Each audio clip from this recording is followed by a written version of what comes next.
cho kia cú lên nó đó cho kia cú là tụi tao nói cho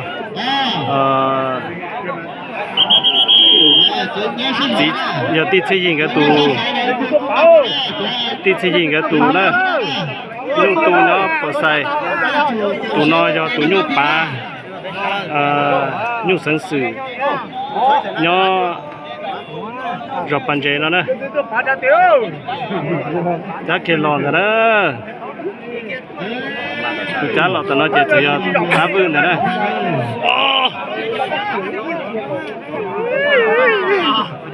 mà tao cần xả ấy, tao xả tao muốn đồ, tao cần xả xả, tí đương nhiên tao, tao mày trâu thì ăn trâu mà, nhưng mà lúc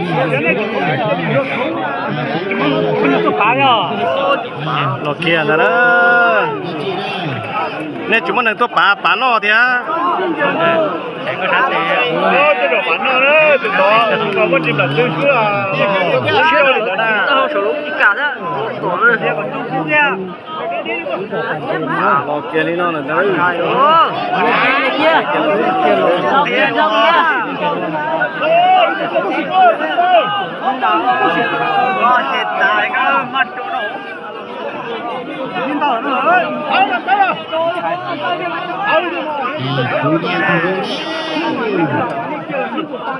Cho chết rồi nữa.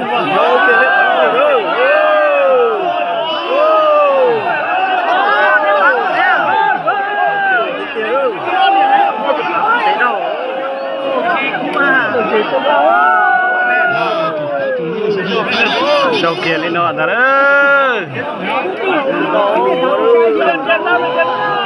Tôi chọn mà còn có một chiếc tiền rồi. Thì lúc khán này cái này thì chơi có lại.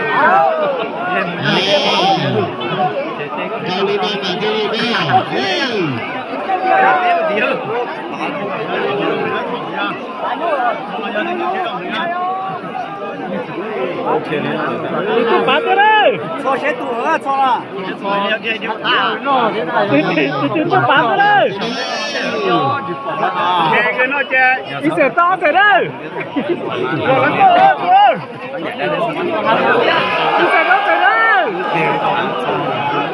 liên cho nên nó chỉ hệ thống nhà Nó sẽ đá cái tổ. Thế đó. Đi xe to thế đấy.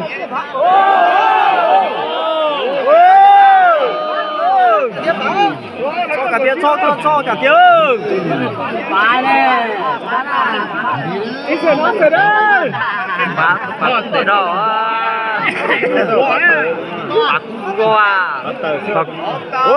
Bà tôi cút tao biết không hả? cho đông nữa có rồi đông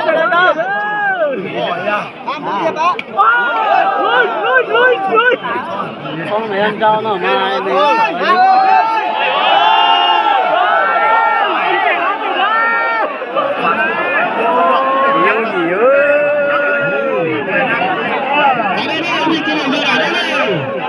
Cô này cô e nữa nè. san đá tôi san đá Xong nó lúc thằng nó lúc xe đó xe chỉ biếtตัวđấy là đi cho chúng nó anh em đi cho chúng nó cái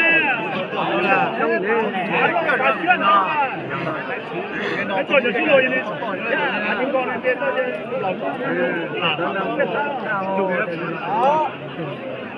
có tử mua lắm đời đó chứ nào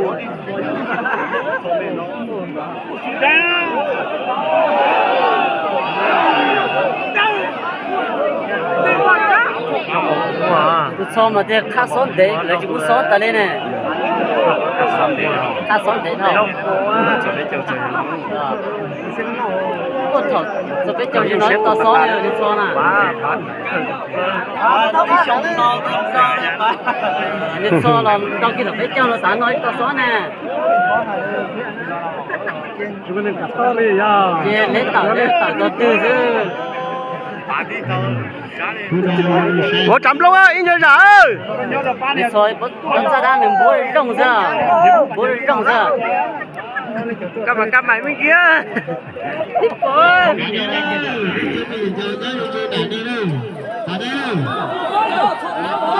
rồi chúng ta không chào nhé cho cô mà chú sắp bị nó nè cho đi xe nó xin bên này vừa lại à cho mà nó sẽ tụt tụt chứ cá xuống á xe nó xe nó nhìn cái này to đi là rồi bây giờ lâu hình cái lô ra trên to nè thế này cho mà em nhà chỗ là chúng tôi đấy nhà là muốn sót tali mà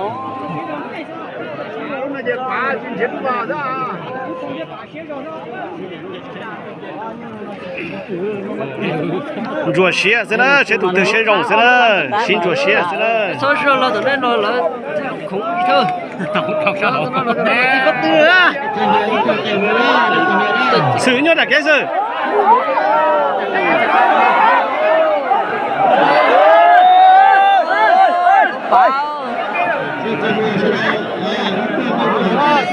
ấy là cầm bạc cá đó nấy lại bên kia cầm bạc cá thì ta đó nó sáng được nó sẽ chỉ bỏ đó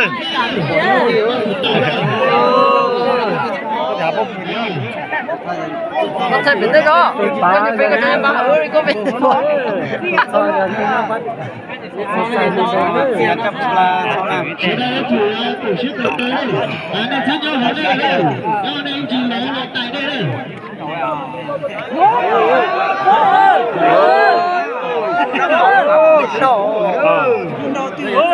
thế nên trong đó bây giờ tao cho chỉ thâu ó đi xe nó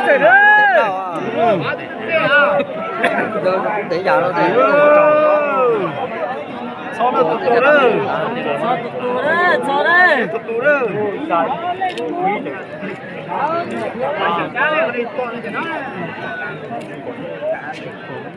giờ cứ nhua là kế mẹ ơi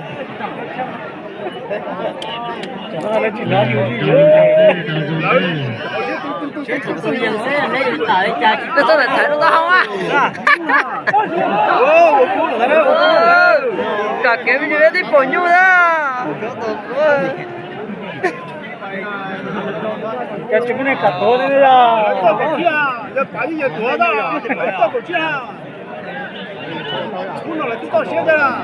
chưa trả đó ra đây nè phải lúc này đúng không lâu thế này chỉ là chuyện xưa bên ta sẽ có sẽ thì không có cái đó bà tục của để vào nó đó nó gì lên có đi mà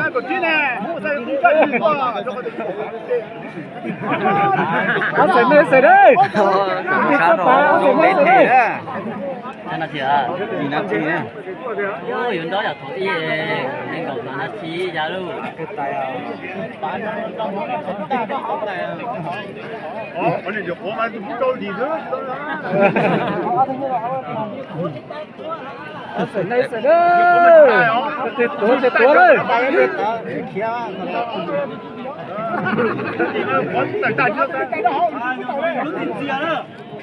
cho coi thì cũng cho nhưng mà ở đây nên chia giả nữa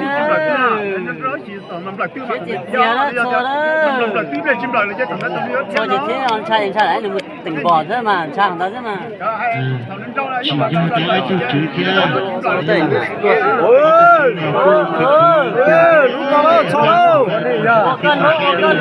lô cô nữa có tao ơi nó sẽ lên